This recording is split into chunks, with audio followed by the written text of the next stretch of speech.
guys, so for today's accessory video, we are actually going to work on an accessory that will help your squat and your deadlift.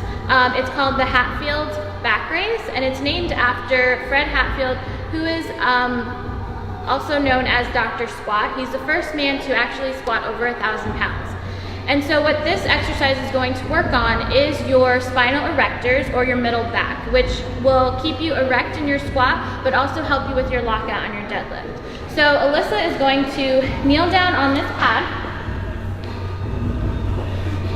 and we're gonna make sure that her hips are nice and tight up against the bench, and she's going to roll over, making sure her upper back is rolled.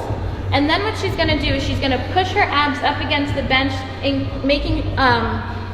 push her abs up against the bench, tightening her erectors, or her middle back.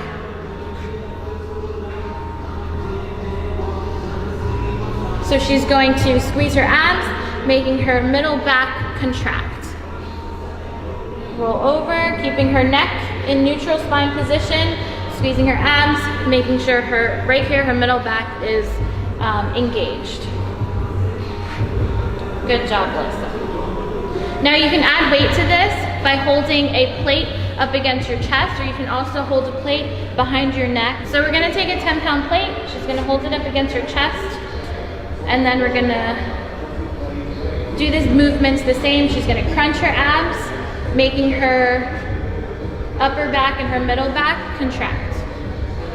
Good. Now the other way that we can add weight is we're gonna hold the plate behind her head, up against, yep, just like that, on her neck. This way is a little bit more difficult, but it gives you a little bit more range of motion as well. Good. So another variation of the Hatfield back raise that you can do is actually on a GHR, like we have here with Alyssa. Similar to how we would have the bench, making sure our hips are up against the bench, you're gonna make sure your hips are pressed up against this pad here, and she's gonna roll over again like we did on the bench. And when she's there, we're going to push the abs out and making sure, there we go. Push the abs out and engage your erectors.